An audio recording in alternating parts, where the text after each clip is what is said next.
I am the Tofu Golem. Please enjoy the video. In this video, I will explain how to make collagen broth.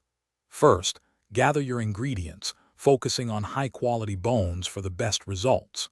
Roasting your bones beforehand is a simple step that significantly deepens the flavor and color of your broth. This easy method ensures a rich, gelatinous outcome with minimal effort.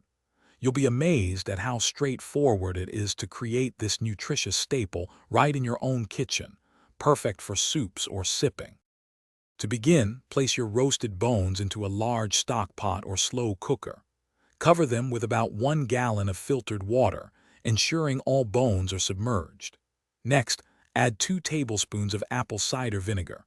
This crucial ingredient helps draw out the beneficial minerals and collagen from the bones. For a more complex flavor profile, toss in some roughly chopped carrots, celery, and a quartered onion. These simple additions elevate the taste without much fuss. Once all ingredients are in the pot, bring the mixture to a gentle boil over medium-high heat. As soon as it reaches a boil, reduce the heat to the lowest setting, allowing it to maintain a very gentle simmer. During the first hour, use a spoon to skim off any foam or impurities that rise to the surface. This step ensures a clearer, cleaner broth. Continue to simmer for a minimum of 12 hours, or for an even richer broth, up to 24 hours. After simmering, carefully remove the pot from the heat.